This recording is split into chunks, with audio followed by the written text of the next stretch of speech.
ஈழ அகதிகள் பாதுகாப்பு குழுவின் ஒருங்கிணைப்பாளர் புகழேந்தி அவர்கள் தலைமை உரையாற்றுவார். திரு மதிசாந்தன் அவர்களுடைய நினைவு நாள் இன்று. 2 ஆண்டுகளுக்கு முன்பு இதே நாளில் அவர் நம்மை விட்டு பிரிந்து சென்றார். இன்று அவருடைய 4 நூல்களை தேனி பதிப்பகம் பதிப்பித்து இன்றைக்கு அதை வெளியிட இருக்கிறோம். இந்த நிகழ்விற்கு வந்திருக்கக்கூடிய மூத்த வழக்கறிஞர் ராதாகிருஷ்ணன் அவர்களுக்கும், தமிழ்நேயன் அவர்களுக்கும், ஊடகவியலாளர் தாட்சாயினி அவர்களுக்கும், தோழர் காளை, வெற்றி தமிழன், தமிழரசன் கலை உள்ளிட்ட அனைவருக்கும் என்னுடைய பணிவான வணக்கத்தையும் நன்றியையும் அனைவருக்கும் தெரிந்து கொள்கிறேன்.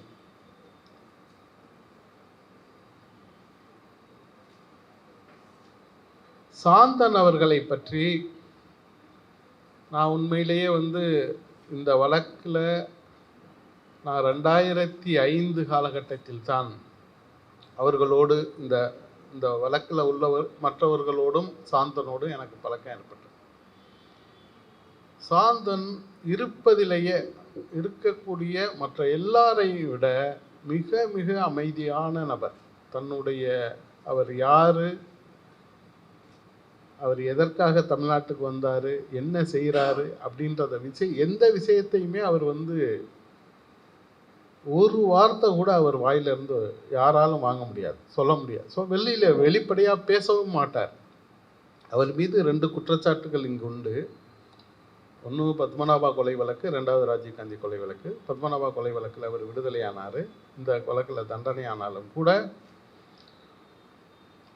அதை பற்றி எந்த ஒரு கவலையும் இல்லாத நபராக, அதை பற்றி தனக்கு தண்டனை கொடுத்துருக்காங்க, தூக்கு தண்டனை கொடுத்துருக்காங்க, அதை பற்றி எந்த ஒரு கவலையுமே இல்லாத ஒரு நபர். என்னென்னா, ஒரு எடுத்துக்காட்டு சொல்லணும்னா, தூக்கு தண்டனை 2012 நினைக்கிறேன், 11 உறுதிப்படுத்தப்படுகிறது. அதாவது கவர்னர் 12 வருடம் கழித்து அவருக்கு தண்டனை உறுதிப்படுத்தப்பட்ட போது அந்த மரண தண்டனை கொட்டடிக்குள்ளே தான் இவங்க 4 பேர் இருக்காங்க, 3 பேர் இருக்காங்க. அப்போ அந்த 3 பேரையும் மனு பார்க்கணும்னா அந்த கொட்டடிக்குள்ளே தான் போய் பார்க்க முடியும், இவன் மனு அறையில் பார்க்க முடியாது. ஆனால் மரண தண்டனை நிகழ்த்த போகிறாங்க அப்படின்னா அவர்களை அங்கேருந்து கொண்டு வர மாட்டாங்க, அவரை அந்த உயர் பாதுகாப்பு தொகுதியில் வச்சுருந்தாங்க. நான் வந்து உள்ளே போய் அவர் எங்கே தங்கி இருக்காரோ அந்த அறையில் தான் நான் அவரோட நின்று அவரோட உட்காந்து நேர்காணல் காண்றோம். அதை பற்றி எந்த ஒரு இதுவும் அப்படியே சிரிச்சுக்கிட்டு எங்களையெல்லாம் தூக்கில் போட முடியாது, கண்டிப்பாக இது ஆயுள் தண்டனையாக மாறி உடனடியாக நான் விடுதலை செய்யப்படுவேன் என்ற மிகுந்த நம்பிக்கையோடு இருந்தார். மிக ரொம்ப கடவுள் பக்தியோடவும் இருந்தார். அவரை பற்றி சிறைக்குள்ள யாருக்குமே அவர் யாருன்னு தெரியாது. ஒரு எடுத்துக்காட்டு சொல்லணும்னா, ஒரு நாள் வந்து மாவட்ட ஆட்சியாளர், வேலூர் மாவட்ட ஆட்சியாளர் சிறைக்குள்ள வர்றாரு. வந்து அப்படியே சிறைக்குள்ள கண்காணிப்பாளர் சுற்றி கூட்டிகிட்டு போகிறாரு. ஜெயிலரு எல்லாரும் அப்படியே புடை சொல்ல போகும்போது ஒரு கோயில் இருக்கு. அந்த கோயிலில் பூசாரி இருக்காரு. அந்த பூசாரி வந்து வந்த உடனே, கலெக்டர் வந்த உடனே எல்லாரும் அவர் தீபாராதனை காட்டுறாரு. காட்டின உடனே கலெக்டர் பவ்யமாக நின்று அந்த பூசாரிகிட்ட கும்பிட்டு திருநீரை வாங்குறாரு. கையில் வாங்கி பூச்சிக்கிட்டு, சாமி இங்கே என்ன செய்கிறாருன்னா, சாமி யாருன்னா அவர் தாங்க சாந்தன் அப்படின்னு சொன்ன உடனே கலெக்டருக்கே வந்து வெறுத்து போச்சு. இவ்வளவு பெரிய ஆள் இங்கே எல்லாரும் பவ்யமாக நின்று சூப்பரன்லேருந்து டிஐஜிலேருந்து பவ்யமாக கேட்டு திருநீரை வாங்கி பூசுகிறாங்கன்னா எவ்வளோ பெரிய சாமியார் அப்படின்னு பார்த்தா அவர் யாருன்னா நம்ம சாந்தன். அதே மாதிரி சாந்தன் மீது ஒரு சிறை அதிகாரிகள் வந்து மிக மரியாதை வைத்திருந்தார்.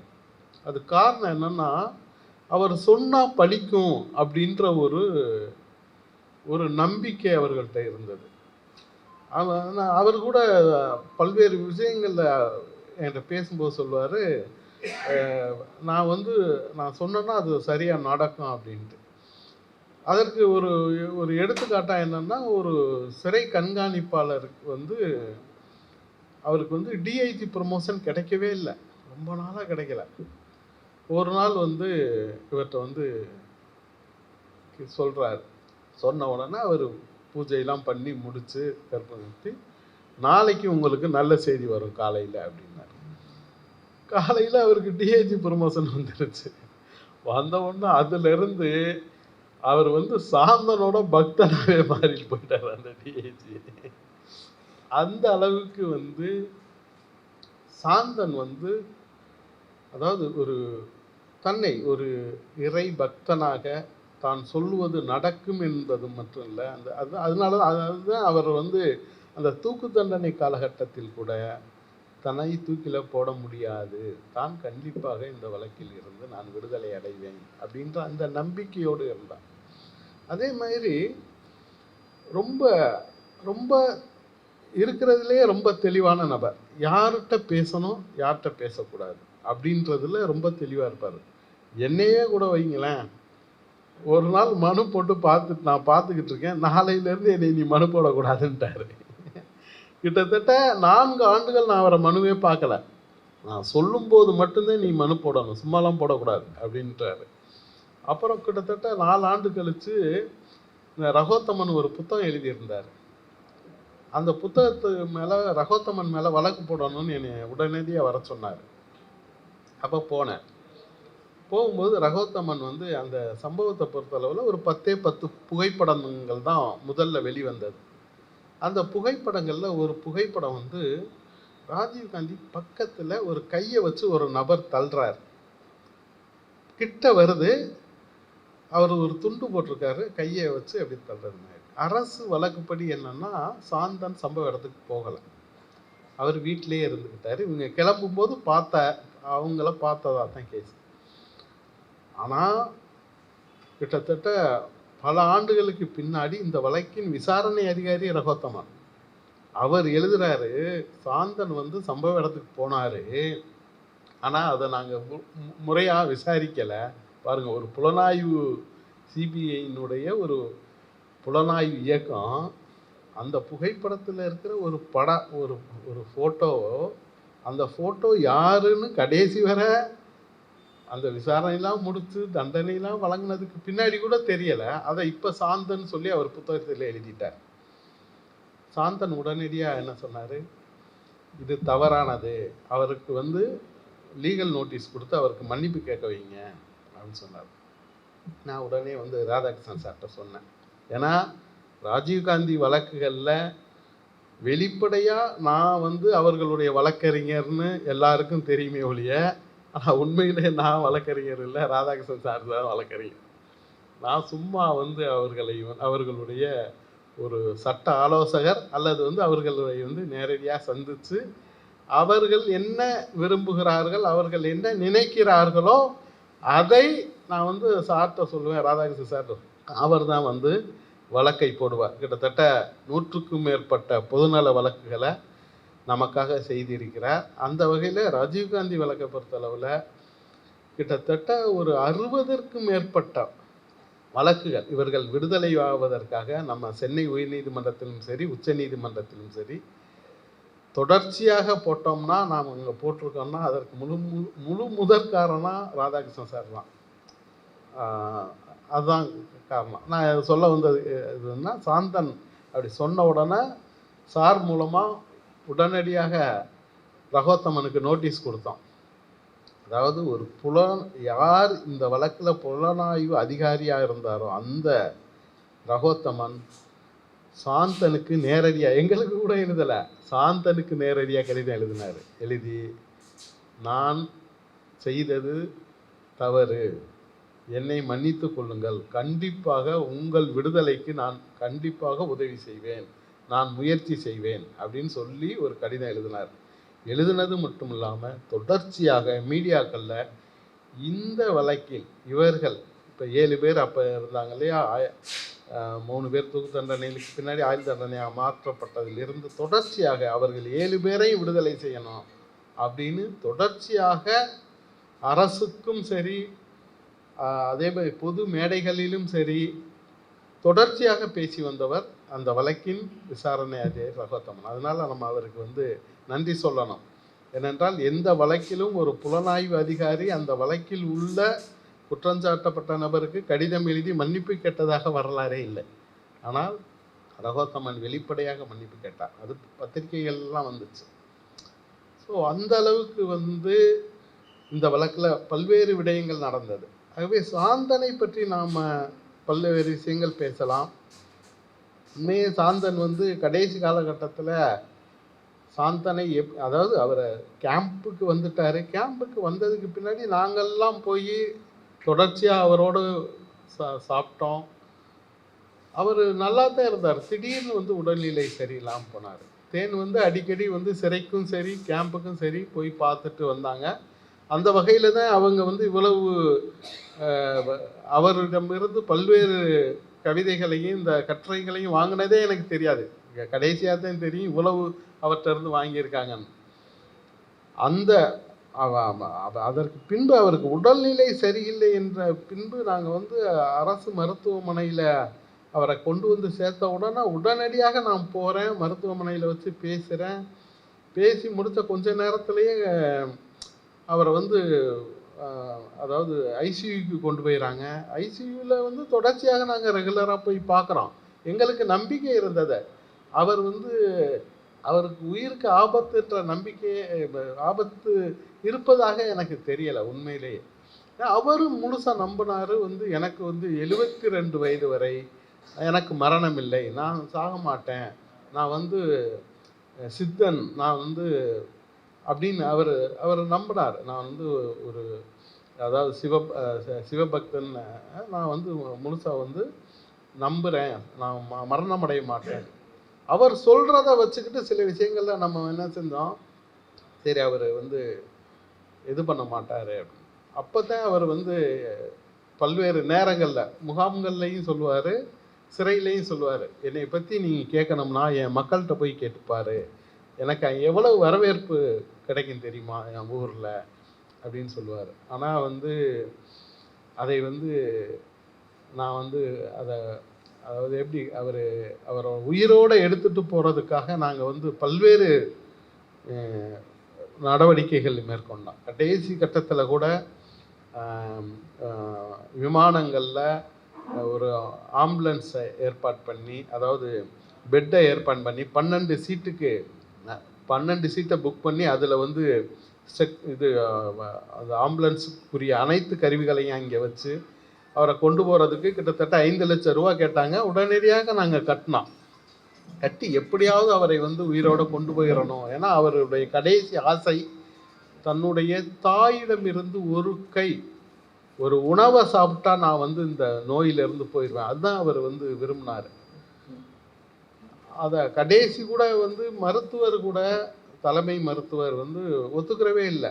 நாங்கள் வந்து இலங்கைக்கு விமானத்தில் அனுப்ப மாட்டோம் அப்படின்னு சொல்லிட்டார். ஆனால் நம்ம டீன் நான் நேராக போய் பார்த்து பேசினோன்னா அவர் ஒத்துக்கிட்டார். எல்லா விதமான வேலைகளையும் செய்யணும். ஆனால் துரதிர்ஷ்டவசமாக நம்ம என்னைக்கு புக் பண்ணோமோ அதற்கு முதல் நாள் வந்து அவர் வந்து இறந்துட்டார், நம்மளை விட்டு பிரிஞ்சிட்டார். அதற்கு பின்பு நம்ம வந்து அவருடைய உடலை வந்து இலங்கைக்கு கொண்டு போகிற போது தான் வந்து நான் வந்து உண்மையிலே அவர் சொன்ன அந்த கருத்து இருக்கு இல்லையா, என்னுடைய மக்களிடம் போய் கேள் என்னை பற்றி, மக்கள் சொல்வார்கள் என்று வழி நெடுக அவருக்கு அவருடைய உடலுக்கு அங்கு நடந்த அந்த வரவேற்புன்றது வந்து அஞ்சலின்றது அவ்வளவு சிறப்பாக கல்லூரி மாணவர்கள், பள்ளி மாணவர்கள் வரிசையாக வந்து கிட்டத்தட்ட 100கணக்கான அங்கங்கு இருக்கிறவர்களெல்லாம் அப்படியே அங்கே பூக்களை எடுத்துட்டு வந்து சாலை ஓரமாக நின்று அஞ்சலி செலுத்துகிறாங்க. நாங்கள் இடையில் ஒரு காரில் போய்கிட்டு இருக்கோம். தலைவர் வீட்டுக்கு 1 கிலோமீட்டர் தூரத்தில் தலைவர் வீட்டுக்கு அவருடைய உடலை கொண்டு போய் அஞ்சலி செலுத்துறதாக போய்கிட்டு இருக்கிறோம். ஒரு வயசான அம்மா நடக்க முடியாமல் ஓடியாந்துக்கிட்டு இருக்கு. அந்த அம்மாவை சரி நாங்கள் போகிற காரில் ஏற்றுறதுக்குன்னு முடிவு பண்ணி அந்த அம்மாவை நாங்கள் நிப்பாட்டி வாங்கம்மா வண்டியில் ஏறினேன் சரின்ட்டு நாங்கள் பேச்சு கொடுக்குறோம். எதுக்காகம்மா போகிறீங்க அப்படின்னா, அதான் எங்கள் மாவீரர் தான். யாரும்மா? அதான் எங்கள் மாவீரர், எங்களுக்காக செத்து போனார், எங்களுக்காக உயிர் கொடுத்தவர் அப்படின்னு அந்த அம்மா கண்ணீர் விட்டு அந்த பேசின பேச்சு இருக்கு இல்லையா, அந்த வயசான காலத்துலேயும் அவர் யாருன்னு அந்த அம்மாவுக்கு தெரியலை. அவ்வளோ வயசான அம்மா, யாருக்கும் கிட்டத்தட்ட ஒரு 75-80 இருக்கும். அந்த அம்மா அஞ்சலி செலுத்துறதுக்காக பூவை எடுத்துகிட்டு போகுது. ஆனால் அது யாருன்னு அந்த அம்மாவுக்கு தெரியலை. இருந்தாலும் அந்த அம்மா என்ன சொல்லுது, எங்களுக்காக எங்கள் மாவீரர் எங்களுக்காக உயிர் கொடுத்துருக்காரு, அவருக்கு நான் அஞ்சலி செலுத்த போகிறேன் அப்படின்னு போகுது. இப்போ அந்த மண்ணில் இருக்கக்கூடிய ஒவ்வொருத்தரும் பல்வேறு இடங்களில் திரண்டு நின்று 100கணக்கில் 1000கணக்கில் வந்து அவருக்கு வந்து அஞ்சலி செலுத்தினார்கள். அதையெல்லாம் நம்ம நினச்சி பார்க்கும்போது சாந்தன் வந்து சொன்னது, என்னுடைய மக்களிடம் சென்று என்னை பற்றி கேளுங்கள். உண்மையிலேயே அந்த ஈழ விடுதலைக்காகவும் உண்மையாக போராடிய தோழன். இன்னைக்கு வந்து நம்ம தமிழ்நாட்டில் பார்க்குறோம், எல்லாம் தம்பட்டம் அடிக்கிறாங்க. நம்ம வந்து எப்படி பேசுறதுன்னே தெரியலை. உண்மையிலேயே சாப்பிட்டதை போய் நான் அதை சாப்பிட்டேன், இதை சாப்பிட்டேன், அப்படி சாப்பிட்டேன், இப்படி சாப்பிட்டேன்றதையெல்லாம் ஒரு பெருமையாக பேசுகிறார்கள். ஆனால் ஒரு ஈழத்துக்காக எத்தனையோ தியாகங்களை செய்தவன் அதை பற்றி ஒரு வார்த்தை கூட வெளியிலே பதிவு செய்யாமல் அவன் மரணிக்கிறான். கடைசி வரை சாந்தன் இந்த வழக்கிலும் சரி, இதற்கு முன்பும் சரி, அமைப்புக்காகவும் அரசியலுக்காகவும் என்ன செய்தார் என்பது யாருக்குமே வெளிப்படையே தெரியாது. அவரே சொல்ல மாட்டார். அவரை திருப்பி கேட்டால் மற்றவங்கெல்லாம் ஏதோ ஒரு வகையில் நான் அப்படி பண்ணேன் இப்படி பண்ணேன்னு சொல்லுவாங்க. அவர் சொல்லவே மாட்டார். அதை விடுங்கண்ணே அப்படின்றார். நான் தலைவரை 2 முறை நேராக பக்கத்தில் நின்று பார்த்துருக்கேன், அவ்வளோதான். அவ்வளோ பெரிய ஆள் அவரே. அமைப்பில் வந்து உளவு பிரிவில் நானே தலைவரை பக்கத்தில் இருந்து பார்த்தேன். அதை அவர் பெருமையாக நினைப்பார். இதில் கூட தலைவருடைய மனைவியினுடைய பெயரை தன்னுடைய தங்கையின் குழந்தைக்கு வைப்பதை வந்து ஒரு பெருமையாக ஒரு கவிதையாக எழுதியிருக்கார். அதே நேரத்தில் வந்து அவர் வந்து தமிழ்நாட்டில் வந்து இன்னும் பல பல கவிதை சில கவிதைகள்லாம் இருக்கும். அதாவது வந்து சில பேர் தமிழ்நாட்டு தமிழர்களை மட்டும் விட போகிறாங்க, ஈழத்தமிழர்களை விடமாட்டாங்க அப்படின்னு ஒரு ஒரு பேச்சு வந்து இந்த முன் விடுதலை வரும்போது வந்தது. அதை பற்றி அவர் ஒரு கோபமாக ஒரு கவிதை எழுதியிருக்கார். அதெல்லாம் அது வந்து உண்மையிலே அவருடைய கவிதைகளை எல்லாம் நீங்கள் உள்ளே போய் பார்த்தீங்கன்னா, நான் வந்து இந்த சிறைக்குள்ள வந்து என்னுடைய இது வந்து மற்றவர்களுடைய கவிதையை பார்ப்பதை போல இதை நீங்கள் பார்க்கக்கூடாது. என்னுடைய வந்து என்னுடைய இந்த கவிதை எல்லாமே என்னுடைய வெப்பக்காற்று. நான் வந்து இந்த சிறைக்குள்ளேயும் முகாமுக்குள்ளேயும் இருக்கக்கூடிய அந்த துன்பத்தை, அவர் பட்ட துன்பங்களையும் தான் அவர் வந்து கவிதையை வடித்திருக்கிறார். என்னை பொறுத்தளவில் வந்து நான் 2005 அவருக்கு பழக்கமானேன். தொடர்ச்சியாக இந்த வழக்குகளில் வந்து அவர்கள் 7 பேரையும் விடுதலை செய்ய வேண்டும் என்ற நோக்கத்தில் வந்து தொடர்ச்சியாக 7 பேரோடு சேர்ந்தும் நான் பயணித்தேன். இடையிலே வந்து சில சந்தர்ப்பங்கள் சூழ்நிலைகளுக்காக, குறிப்பாக அதை நான் சொல்லணும்னா, அண்ணன் சீமான் உள்ளே போகும்போது அவர்களுக்குள் கருத்து வேறுபாடு ஏற்பட்டதே அங்கே தான். சீமான் உள்ளே போனார், கருத்து வேறுபாடு ஏற்பட்டது. அதில் 2 அணியாக பிரிந்தார்கள். ஆனாலும் கடைசி வரை வந்து நான் வந்து சாந்தன், முருகன், நளினி,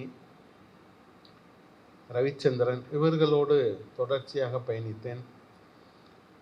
அவர்களுடைய விடுதலைக்காக கடைசி வரை பணியாற்றினேன். அதில் எனக்கு ஒரு திருப்தி இருந்தது.